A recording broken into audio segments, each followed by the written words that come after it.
That afternoon, golden sunlight spilled across the curved glass roof of Kingsvale Elite Range, the most prestigious shooting school on the West Coast, where a bullseye shot wasn't just a mark of skill, but of power. Rowan Elwood stood before the slowly opening steel gate wrapped in a faded military coat. A vintage Garand M1 rifle slung across her shoulder, a weapon that had long vanished from even the most nostalgic museum shelves. She stood there silent, like a misplaced memory in a world gleaming with chrome and carbon fiber. I used to dream of this moment, but not like this. Not with worn-out souls, not under the icy stare of the gatekeeper. Des stokt no an disporsiad. A luxury convertible pulled up behind her. Out stepped a group of teens, rich kids dressed like they had walked straight out of a brand ad. One of them, platinum blonde hair, a $4,000 tracksuit, looked her over from head to toe, as if inspecting a glitch in an otherwise pristine space. "Hey!" He laughed loud enough for the gatekeeper to hear. They let janitors shoot now. "Don't react, Rowan. They don't know who you are. That's your only advantage right now." Rowan remained calm. She lowered her shoulders and stepped forward. As expected, the gatekeeper raised a hand to stop her. Derek Miles' slick black suit, clean-shaven face, and that familiar smug grin chuckled almost mockingly. "Sorry, ma'am. You're in the wrong place. This is Kingsvale. We don't offer trial sessions to people like you." His gaze flicked over her old wooden rifle as if glancing at a piece of junk. "That coat was it your grandfather's?" Behind her, laughter echoed bouncing off the glass ceiling. Someone had started a live stream.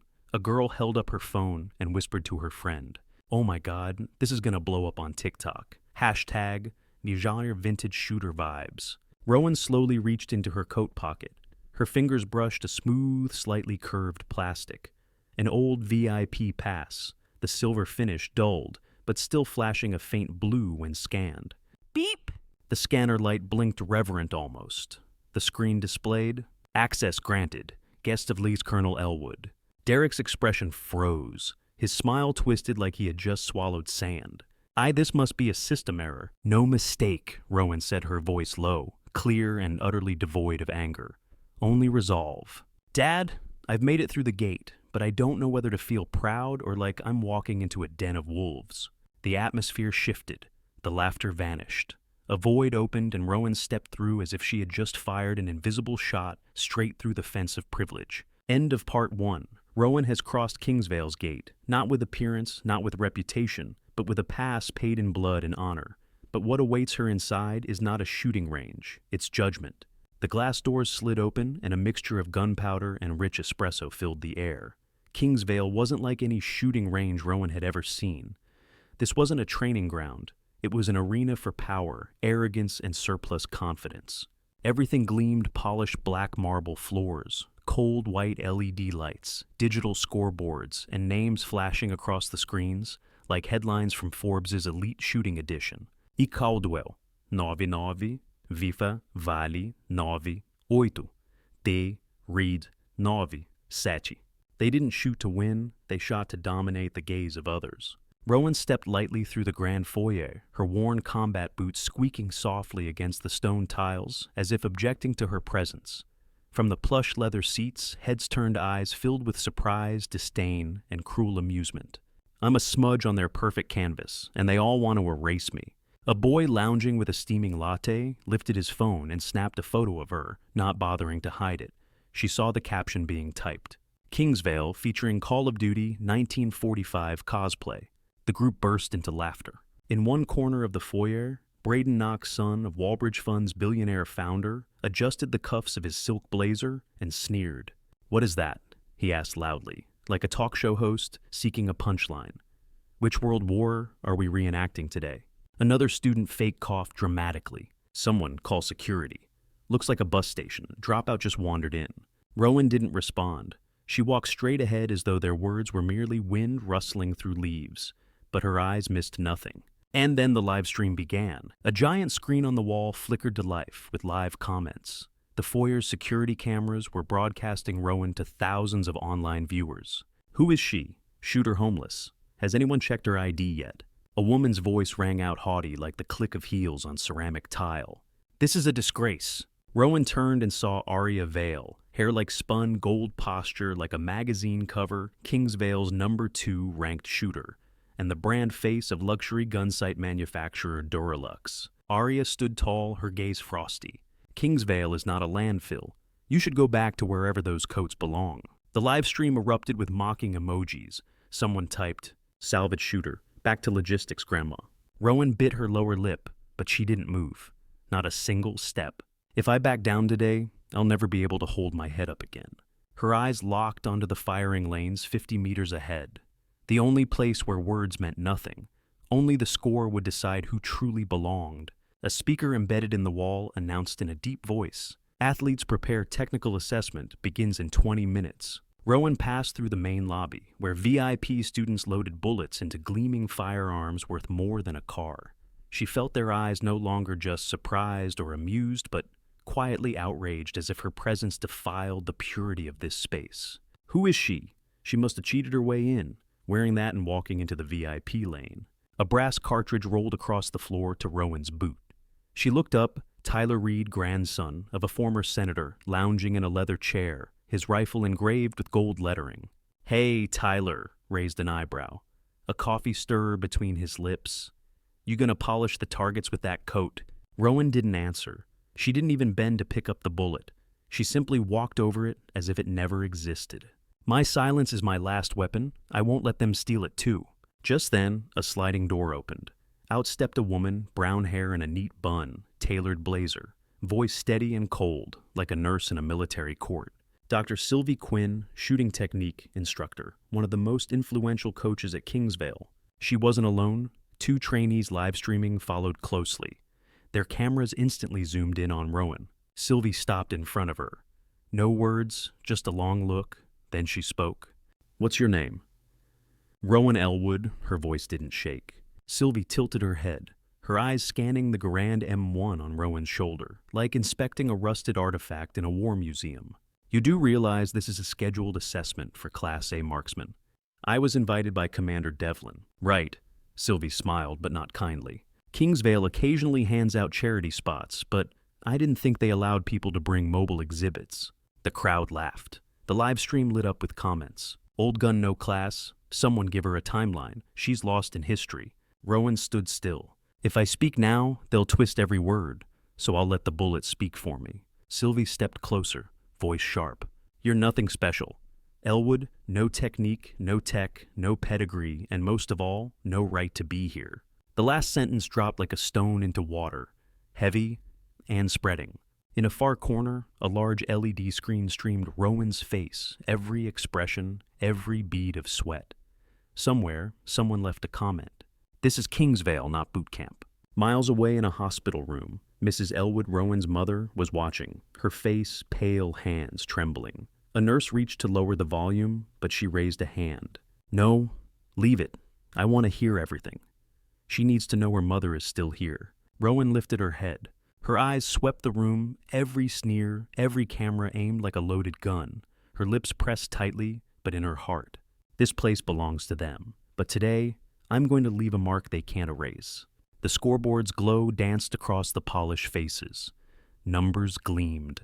9-9, 10, 9-8, like accolades carved for the elite who ruled this domain. Then a stir rippled across the room as Dominic Reed entered. Tall, athletic black curls tousled in a carefully careless way. Dominic wore a custom tactical outfit, the Grathmore logo embroidered in silver on his chest, the living emblem of Kingsvale. Son of General Nolan Reed, the man who signed off on most of the nation's military training budget, Dominic had long been considered Kingsvale's uncrowned prince. He wasn't just talented, he was born to be. Everyone accepted that as truth. He stood in the center of the foyer, eyes scanning until they locked onto Rowan like a radar locking on its target. One side held glory crowds and high scores. The other faded military coat, ancient rifle, and eyes that didn't flinch. "She's not like anyone I've met." Dominic narrowed his eyes, then smirked. He pulled his hand from his pocket and walked toward her. "Old rifle," he said, aloud, voice calm, and even loud enough for the room.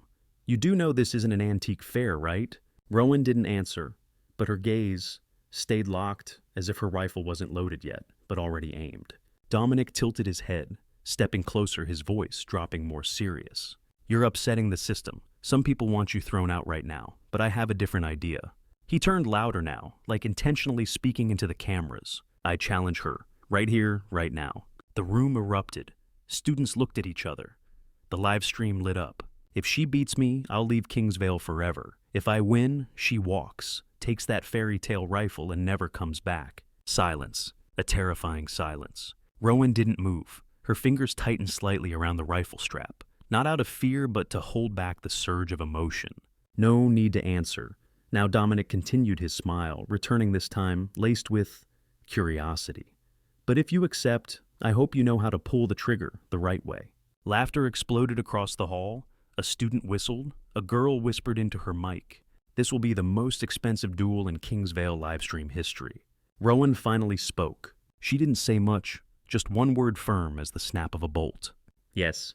Dominic froze. Something in her eyes made his smirk falter, as if he had just lit a fuse he didn't understand. Mom, I'm not allowed to lose. Rowan thought silently. They want me broken, but every insult they throw will become fuel for every pull of the trigger. The duel was set. No more whispers, no more veiled contempt. Rowan and Dominic, two worlds, two histories would now face off before the entire academy and the entire online world. One side fought for legacy, the other for existence. The digital scoreboard flickered. Dominic Reed, Lane 1, Rowan Elwood, Lane 8. Spectators began flocking toward the glass-walled firing arena. On the live stream, viewer numbers surged. Over 720,000 people were now watching the showdown that was never supposed to happen. Rowan stepped toward Lane 8. Her pace was slow, deliberate, each footstep echoing against the tiled floor like a pulse. The Garand M1 rifle on her shoulder made a soft, leathery creak, not the flashy hum of polished weaponry, but a sound etched with memory heritage and a silent vow. Dad, I remember what you said. Don't see the target as a bullseye. See it as your answer to a world that never believed in you. In the lane opposite, Dominic was already in position. He loaded his X-45X, a $60,000 precision rifle with a state-of-the-art stabilizing scope. He nodded at Rowan, not with mockery, but as if genuinely curious about what kind of person now stood across from him. A group of elite students sat in the VIP section, chuckling smugly. Braden Knox glanced sideways and smirked. Who's betting she even hits the target? I've got a $5,000 bottle that says her first shot hits the wall. Vanessa Cole, top-ranked female shooter, adjusted her sight atop her flawless hair. I just hope she misses and doesn't blame it on the antique. Another Mia Hole in a Burberry jacket tossed an old scorecard toward Lane 8. Maybe she can use this later, to mop the floor. The paper fluttered down, brushing against Rowan's boot. She didn't pick it up. She didn't look down. She simply walked over it. I've spent my life in rooms where people talked like I wasn't even there today. They're gonna hear me louder than anything they've ever said. Rowan placed her rifle down. Her hands moved gently, every action deliberate like a sacred ritual. She checked the trigger, cleaned the muzzle, and unlatched the bolt, then closed her eyes. 1 second, 2, 3. Lane, 850 meters, wind, calm, humidity, 39%. No scope adjustment, shoot by instinct. Outside the glass chamber, Coach Pierce, a former Marine with 30 years of service, stood with arms crossed, his stare heavy. We just put someone who's never shot into the VIP lane, he muttered to his assistant. I'll end this circus before she shoots herself in the foot. She didn't hear that. She didn't need to. Dad taught me not to fear silence, because in silence, you can hear your own heart best. The live stream ignited. Let the cringe begin, maintenance girl about to fire, historic failure incoming. Dominic raised his rifle first. He aimed, fired. Ping seat soro, ping zong do, ping do basin. The scoreboard lit up with each hit. The room erupted in cheers. Rowan hadn't moved. Now every camera is focused on Lane 8. She opened her eyes, one breath. She placed her finger on the trigger. I don't need to win to be acknowledged. I just need the truth. Everything was set. Dominic had drawn the line. But Rowan, with her faded coat and rifle bearing her late father's promise, was about to speak the words no one else dared to say, with a single gunshot. Inside the firing lane, all noise seemed to vanish. Only the timer ticked. Only Rowan's breath slowed deep like a calm sea waiting for the tide. She raised the Garand M1, her cheek resting against the worn wooden stock. No scope, no thermal sensor, no AI chip. Just an old iron sight and a pair of eyes that had once stared down death. Shot 1. The trigger clicked light as a whisper. Ping. The scoreboard lit up. Rowan Elwood, shot 1. A male student chuckled about to quip until his friend nudged him hard. Shot 2. She didn't change her breath, didn't adjust. Her hands were as still as anchored sails. Ping. Shot 2, 10-0. Whispers began to ripple through the crowd. Shot 3. In front of the camera, Rowan's eyes didn't blink. Ping. Shot 3, 10-0. The live stream exploded. Wait, what? Did she just go 3 in a row? This isn't possible with that rifle. Shot 4. Coach Pierce whispered under his breath. No way. Ping. Shot. Far 10-0. Shot 5. A female student dropped her ammo box in shock jaw slack ping. Shot 5, 10-0. They're waiting for me to fail, but what they're witnessing is an undeniable truth. Each shot is me telling you, Dad, I didn't give up. Shot 6 ping. Shot 6, 10-0. The hall fell into stunned silence. Dominic gripped his rifle tightly, his lips pressed into a line. In his eyes, no more mockery, only awe. Shot 7 ping. Shot 7, 10-0. Shot 8. Vanessa. Cole removed her scope, her lips trembling. Ping. Shot 8, 10-0. Shot 9. Pierce stepped back. His clipboard dropped the slap, echoing ping. Shot 9, 10-0. Now everyone was standing. Phones slipped from fingers. The live stream flooded with comments. Who is she? Is this happening? This is a fine miracle. Je spores. Epperbouderstorost. 10th and final shot. Rowan held her rifle a moment longer. Not from hesitation, but because this moment deserved to be savored. This is for Dad, for Mom, for everyone who was ever laughed at for wearing the wrong coat or holding the wrong gun. She pulled the trigger. Ping. The scoreboard lit up, every inch of it glowing. Rowan Elwood, final score, 100-0, record broken. A wave of silence broke into a quake. Dominic looked up, face-flushed mouth parted speechless. Vanessa bowed her head. Tyler Reed stepped back. Mia. Hole collapsed into her chair, biting her lip, face pale. Rowan slowly lowered her rifle. No one clapped, no one dared speak, not a single sound. Just the echo of a legend carved with 10 flawless shots. She turned eyes sweeping the hall. My father taught me to shoot when I was 6. He said, don't shoot to prove anything. Shoot, so you'll never have to bow your head again. Rowan hadn't just hit the target, she had pierced the very mask of the system. No one could deny what they had just witnessed. No one dared laugh. From that moment, the name Rowan Elwood was no longer an outsider. She was the new standard. Hundreds of people stood frozen statues in a hall that no longer felt familiar. No one told them to, but everyone knew something had just collapsed, and something else had just been born. Rowan still stood at lane 8. Her hand gently rested on the old rifle, as if it were a part of her own body. No one dared speak. And then came the footsteps, slow, heavy, commanding. From the backstage corridor, an older man emerged, silver hair, military coat, crisp and unyielding medals on his chest, glinting like scars under the lights. General Marcus Devlin, founder of Kingsvale. The ultimate authority. A man who hadn't appeared at a live trial in over 5 years. The room held its breath. Devlin walked to the center of the range, his deep blue eyes fixed on the scoreboard. 100-0, record broken. Rowan Elwood. He stopped, raised a hand, and pointed to the screen, then turned to the gallery. His voice low, each word like steel nails hammered into stone. Today, everything at Kingsvale changes. The person standing before you is Rowan Elwood, daughter of Lieutenant Colonel Henry. Elwood, legendary marksman who ended 3 missions with 5 bullets. A storm of murmurs rippled through the crowd. Some widened their eyes. Some lowered their heads. And some, like Dominic, stood so still they might as well have turned to stone.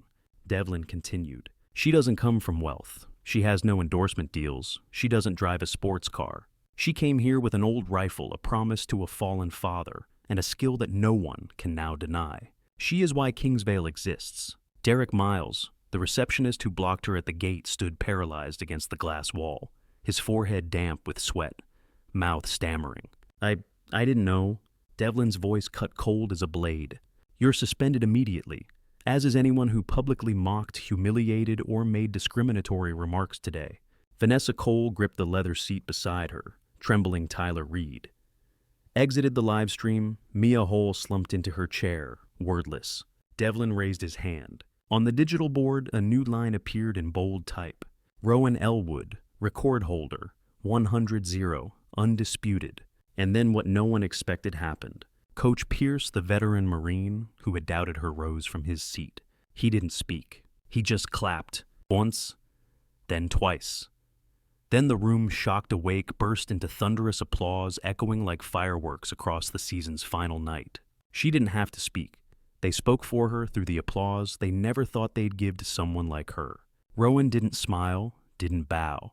She simply took a deep breath, her eyes glowing faintly warm. Dad, they know who I am now. The truth was unveiled. The girl mocked for her tattered coat now stood alongside legends and perhaps above them. Because in her hands wasn't just a skill, it was justice. The air at Kingsvale had never felt so strange. The unspoken order where wealth and pedigree earned respect had just been shattered by 10 perfect shots. Braden Knox, son of one of the West Coast's largest banking magnates, the boy who sneered when Rowan walked in, now stood near the back row, shoulders hunched as though his designer blazer couldn't shield him from the shame. Someone whispered behind him, "You called her a janitor. She just shot the scoreboard to pieces." Braden lowered his head and rushed out, furiously deleting his earlier post. Too late. Thousands of shares had turned his insult into permanent evidence of arrogance. Of Vanessa Cole, Kingsvale's #2 shooter, model symbol of modern empowered femininity in curated commercialized form. Not even an hour ago she had mocked Rowan as a cosplay soldier. Now she was removing her scope, her hands trembling. The TV network tied to her sponsor began retracting its endorsements. A journalist nearby murmured, "Kingsvale has a new face now." Derek Miles, the first gatekeeper Rowan had encountered, now stood before General Devlin, his head so low it might scrape the floor. I didn't know she was—" "You don't need to know who she is," Devlin interrupted coldly. "You just need to know you don't judge someone by the coat they wear." His suspension took immediate effect. His access card was deactivated. Security quietly escorted him out of the competition hall. No one intervened. Mia Hull, the girl who threw a crumpled scorecard at Rowan's feet, laughing and calling her a janitor, now sat slumped in her chair, head bowed, eyes red. A comment popped up on her phone from a stranger. "You humiliated, yet Mia. She's a legend. You're the one who throws paper." Tyler Reed, grandson of a former senator. One of the top 5 shooters in the academy. Just minutes ago, he had shouted, "Get her out. This isn't a soup kitchen." Now, Tyler stared at the floor, his rifle untouched at his side. A coach leaned over and asked, "Not shooting anymore?" Tyler shook his head.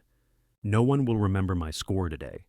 They'll only remember her, Dominic Reed, the one who challenged Rowan. The golden boy, heir to every privilege, every expectation, every standard until she arrived." Dominic still stood at lane 1, but the spotlight no longer shone on him. The light, whether from lenses or legacy, had chosen someone else. He slowly removed his gloves, one button at a time. No anger, no collapse, just a shift in his gaze. He murmured to himself, "I was wrong from the start, and she reminded me of the one truth I forgot. Real skill never needs wealth to prove itself." The live stream audience flooded the chat with comments. She destroyed the entire system with just 10 shots. No revenge needed. She is the answer. Rowan legend, she rebuilt Kingsvale. No screaming, no punches, no grand rebuke. Rowan didn't need revenge because her existence had already shattered the throne they built. She didn't shoot at them. She shot through the arrogance they lived by. The ceremony ended. The digital board still blinked her name. Rowan Elwood, record holder, 100-0. People began to file out of the hall slowly. Many turned back as if trying to burn the image of the girl with the old rifle and unbowed eyes into their memory. Rowan stood alone just beyond the main corridor, where the light softened and footsteps had grown faint. She didn't wait for applause. She didn't wait for apologies. She simply thought of her father, her mother, of the promise she had kept. "I didn't fall. Dad, I shot the way you taught me, with breath, not bitterness." And then someone didn't leave. Dominic, no longer arrogant, No more smirking half-grin, just eyes raw and sincere. He walked toward her, stopping a few steps away. His voice was soft, almost afraid to break the stillness. I don't think I deserve to say this, but I will. I was wrong about you, about everything. Rowan turned to him. Her expression was calm, not frozen, not distant, just quietly listening. Dominic lowered his head. I used to think being born into a family like mine was a golden ticket. But today I realized your skill, your courage, and your silence are worth more than any privilege I've ever had. He looked up. His gaze no longer held ego, but something deeper, reverence and a trace of vulnerability. I'm not apologizing just because I'm ashamed I'm apologizing, because I should have seen you sooner. Rowan didn't respond right away. A gentle breeze drifted through the corridor, carrying the fading scent of gunpowder, and with it, a strange, almost sacred silence. She looked at him, then quietly said, I don't need people to see me. I just need them to stop closing their eyes. Dominic paused, then nodded. A slow smile, not confident, but genuine. Understood. Then today. I open mine, and if you don't mind, maybe I could start over from zero, like you once did. Rowan tilted her head slightly. Her eyes weren't cold now, but deep. She looked at him, then unexpectedly asked, Coffee? Dominic smiled, not the cocky kind, but the smile of someone who had just been forgiven. I heard the cafe here stays open late. The live stream had ended. The cameras were gone, but someone passing by caught a glimpse of a Dominic, no longer wrapped in arrogance, and a Rowan no longer carrying a rifle.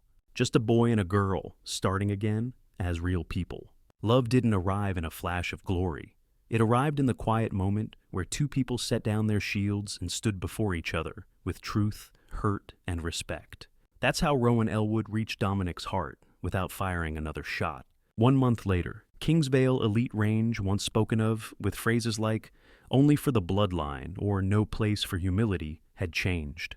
In the central lobby where portraits of past champions once hung in tailored suits and silver-engraved rifles, there was now a different photo. Rowan Elwood, hair loosely tied back, faded military coat, the grand M1 slung over her shoulder. Below the photo read the inscription, Record holder, 100-0, no pedigree required, only precision.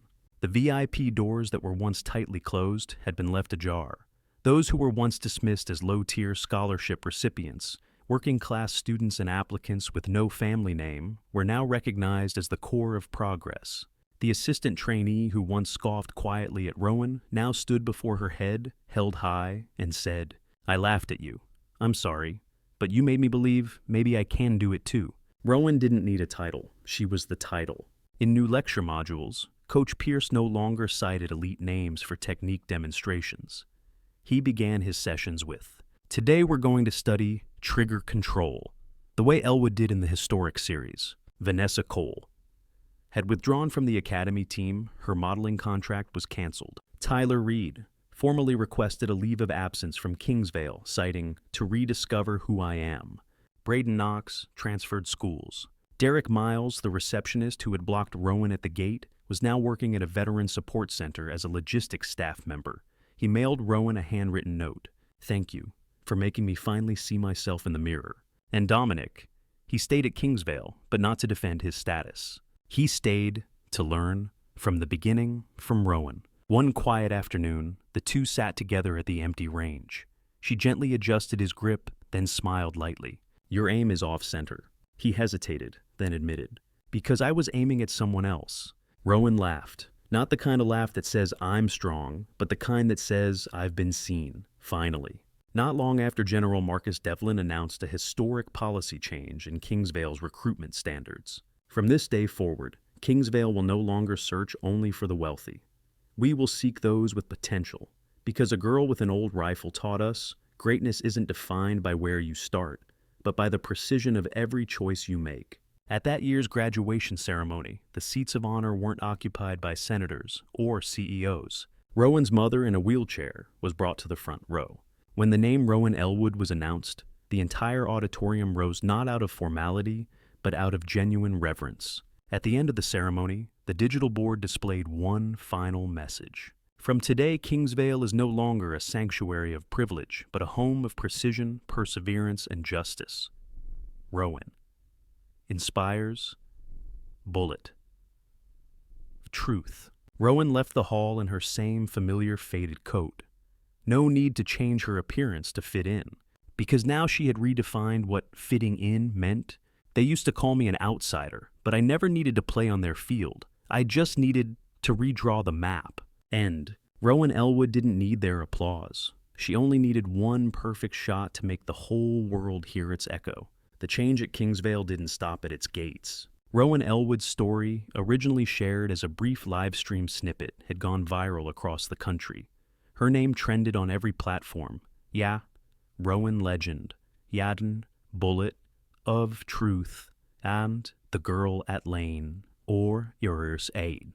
A single video clip, 10 shots, 10 perfect hits now had over 40 million views. People weren't just watching a girl shoot. They were watching an institution shake. At military academies, instructors replayed Rowan's footage not as a curiosity, but as curriculum. At civilian ranges, young girls carried their father's old rifles with new pride. At elite clubs, once rigid dress codes quietly disappeared. No one dared question the next person who walked in, wearing boots with worn soles. A few days after graduation, a letter arrived at the Elwood home, handwritten with an embossed seal. Rowan's mother opened it with trembling fingers. It was from General Nolan Reed Dominic's father. Dear Mrs. Elwood, I served beside Henry. I watched him take shots that saved lives and changed outcomes. But what I witnessed from your daughter was not just legacy, it was leadership. I regret not recognizing her sooner. Please allow me to extend an invitation to Rowan to speak at the National Shooting Ethics Forum this fall, not as a competitor, but as an example. Rowan read the letter silently. She didn't smile, she didn't frown. She simply folded it, slid it into her coat, and whispered, "Thank you, Dad, for every round we practiced, for never letting me forget who I am." Back at Kingsvale, life had moved on, but not unchanged. Rowan wasn't surrounded by a fan base. She didn't walk around with an entourage or wear her victory like a crown. Instead, she remained exactly who she had been, wearing the coat that everyone once mocked, carrying the rifle everyone once doubted. But now, those same people turned when she passed. Not out of fear, not even out of awe, but out of respect. Dominic, meanwhile, had become quieter. He attended beginner workshops, sitting beside first years without shame. He asked questions, relearned, triggered discipline, and, most shockingly, listened. Sometimes people still whispered behind his back, "Isn't that Reed? Why is he back in basic drills?" But Dominic didn't mind. He looked toward lane 8. And remember, the girl who taught him that character isn't inherited, it's chosen. One afternoon, he joined Rowan again at the range. This time, she didn't correct his grip. She simply handed him a bullet. He looked confused. She smiled and said, "Not for shooting, for remembering." It was the same kind of bullet her father had once given her, on it engraved. Precision is purpose, not pride. Dominic held it tightly, nodding slowly.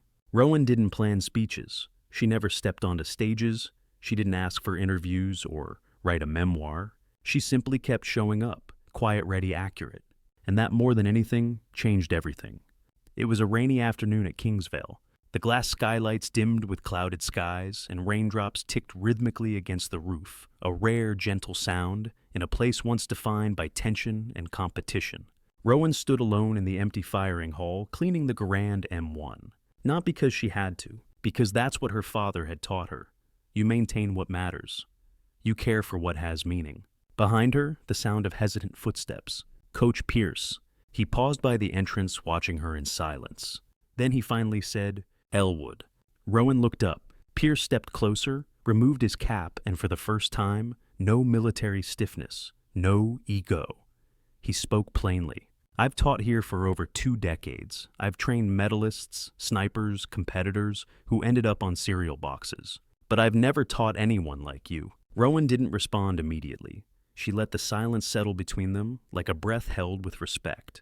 Pierce looked at the rifle in her hands and added, "I once told a junior instructor, we shouldn't let someone like you into the VIP lane.